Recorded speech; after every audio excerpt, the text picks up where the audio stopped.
Good. All right, quick turnaround. But guys are attacking it really well. Certainly excited to get back in front of our fans. It's been a while since we've been here, so getting in front of Autzen will be, quite the challenge and a good opportunity for us to see where we've improved and continue to get better. Obviously excited to get to play a good Michigan State team, really well coached, do some good things, in every phase of the game. So we can open it up from there. Right here on the left, Eric. Coached against Jonathan before. How similar does this look? Obviously, totally different personnel, but is there some similarities in terms of what he's trying to do? Yeah, there's definitely some, similar pieces. I think they always do a good job of challenging you in the run game, creating different pictures than maybe what you see, across college football. They always do a great job of that. Defensively a little bit different than what they were last year at Oregon State, but still really, really sound, and do some things that challenge you as well. On the right, Zach. I know you don't typically get into the uniforms, but that might be different this week with your wife and kids having a part to play in the design. What does that mean to you, and what was this process kind of like getting that off the ground? Yeah, really that it kind of sparked as soon as we got here. It was really cool that Nike reached out, about maybe being able to create something. And I know it was really important to my wife that it was something that really honored, all forms of cancer and the people that are surrounded by it. I think every single one of us have all been affected by that. So they took a really cool idea and turned it into something really neat. And I think it'll bring, great awareness and some much needed attention to a terrible disease. Front left, James. You've coached certainly a good number of elite corners, Dan, including the past 2 seasons with Christian and Kyrie. What makes Jabbar unique, and what makes him elite that way, and particularly at his size, given that those guys were more in the 6 foot plus and he's in the 5'10" range?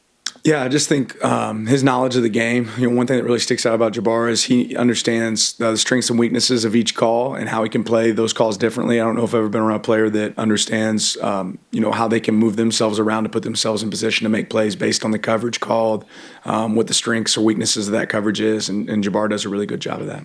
Back right, Brett. Coach, Oregon is 6-0 all-time at Autzen Stadium on Friday night games. What do you feel like your team does right, and why do you feel like you guys have some success in some of these Friday night games, and maybe what are some of the challenges in it as well? Yeah, generally I would always say success points back to preparation, right? They're obviously on a short week. We're on a short week as well, but our guys came out there again to work today, did a really good job, but it's about stacking the next few days as well. And continue to improve. And then obviously our fan support in Autzen is unbelievable, right? When you have the fans that we have, they make a huge impact on that game. Back to the left, and Eric. Aiden is somebody you recruited and obviously game planned against last year when he was at Oregon State. What were things that maybe impressed you about him when he was in high school, and then what kind of a progression have you seen to now from him? Yeah, he's a really talented player. One of the biggest things that sticks out is the way he's able to keep plays alive and continue to make things happen with his legs. Their average depth of target is way downfield, right? They take a lot of shots. They have some wideouts out there that have done a good job winning on the perimeter, and he throws a really good deep ball. So I think those are probably the 2 things that stick out the most is the ability to connect on deep shots, and then his ability to extend plays with his feet. On the right, Zach. Everyone playing and coaching this game obviously has history with Friday Night Lights. Do you kind of play into that a little bit, this game not being on a typical Saturday? Yeah, absolutely. Showed a little bit of the Permian football team today in our team meeting. Front left, James. What's the credit for the linebacker core's improvement as a whole, Dan? Whereas I'd say it's, at this point, probably the best of your tenure and probably the best of many years before that in terms of not just being top-heavy and relying on one guy, where you're getting it from the top 3 at a pretty elite level right now. Yeah, I think a lot of credit goes to those guys and the work that they've put in, and then certainly a ton of credit goes to Coach Michalowski and the job he's done of developing those guys and getting them ready. Our scheme isn't necessarily the easiest thing for linebackers, so having a guy that can coach them really well is very important. And Brian's done a great job with those guys, but that's also one of the hardest working groups on our team. One of the most accountable groups on our team, and they hold themselves to a higher standard as well. Childs isn't the only Oregon State player on this offense. They also have center Tanner Miller and tight end Jack Velling. Just what have you seen from their film so far this season? Yeah, that obviously Jack at tight end has been a guy that they used a lot at Oregon State, and he's still a big piece of their offense right now. They target him a lot. They get him the ball a lot. So he's a guy that again we're familiar with, and you see some you're watching film from last year and you see some similar schemes to what they were running, at Oregon State, still being run now at Michigan State. And then at center, he's a ton of experience. A tough player, has done a really good job as well.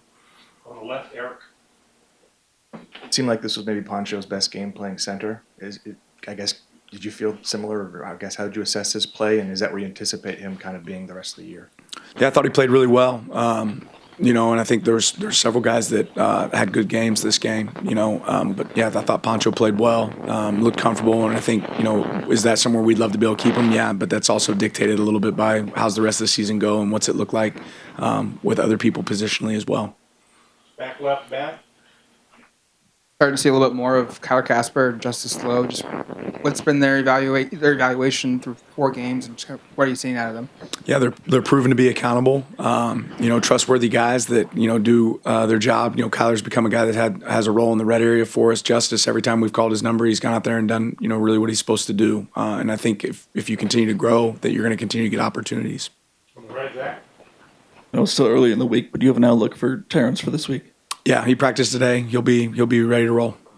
Front left, James. You talked about familiarity and guys going against their former teams. What does Derek Harmon's knowledge of their defense, how does that help you guys this week? Since he was there in the spring, it's a little bit different compared to guys who were there a year or two ago. Yeah, there's some, but ultimately on both sides of the ball, there's some familiar faces on both sides of the ball for them and us. And I think that you still got to go out there on the field and execute. Middle, Eric. You guys going to continue to rotate back with quarterbacks in terms of entering in that kind of a situation? Just any comment on Austin over Dante there?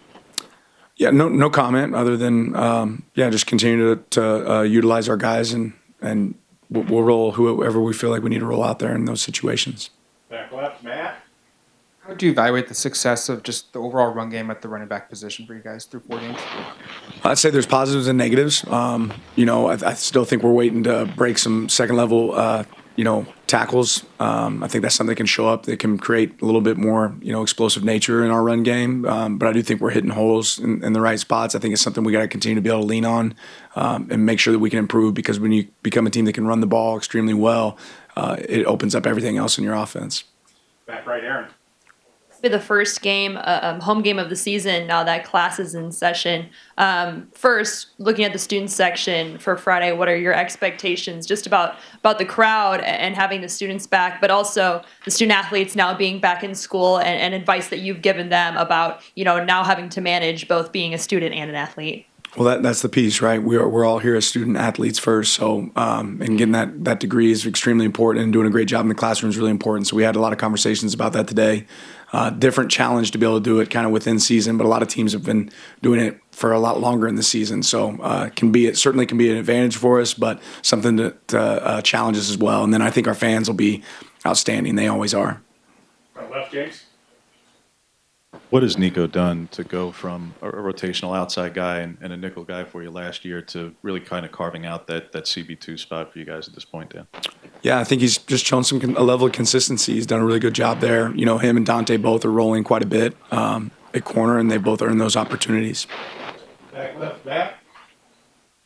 Turnovers, first time since I think the first game of the season. Anything in particular the defense collectively did to force those, or just good plays by an individual? No, I think I've said before that turnovers usually come in bunches, right? And even some of the stuff that we had kind of planned in that game didn't necessarily dictate that we would create more turnovers. It's just continue to attack the ball, and when those opportunities come, making sure that you can come away with it. Back to James.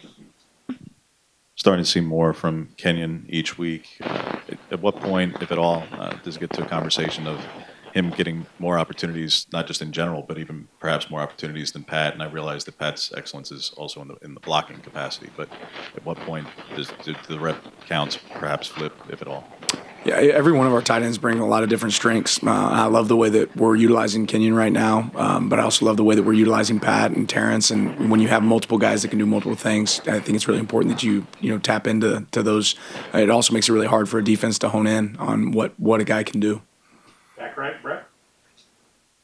Coach, only 6 points in that second half win against UCLA.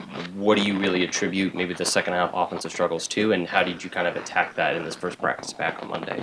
Yeah, we did a lot of things to, challenge ourselves from that area. But, part of it starts just with field position. We started with the ball in different locations than early in the game. They were able to flip the field on us. But we also just have to, create consistency and not, hurt ourselves. And that's just continue to kind of be the thing that we recognize, at least, that when we don't hurt ourselves, we have a lot of success. And if we eliminate that, then that's something that's going to make us a lot better, obviously. Left, James. What's the timeline for determining if Matt Bedford will seek a waiver for an additional year, and just how that'll impact not just this year, but also the impact it could have on next season? Yeah, it'll be a conversation we have when it's worth time having that conversation. All the way in the back on the left, Matt. What do you like about Mari Washington lining up in the backfield for you guys on the defense? He's big, he's fast, he likes to hit. All those things I think are fun to see out there on the field. So obviously fun for him to get out there and help us. James. What's allowed Michigan State's pass rush, particularly Bogle and Turner, to be as disruptive as they've been so far? Just athletic players. Like, again, I said they're really sound in their scheme, but they do a good variety of things. But those guys understand obviously what they're supposed to do, and then they have talent. All we have, Coach. Thank you. Thank you. Appreciate it.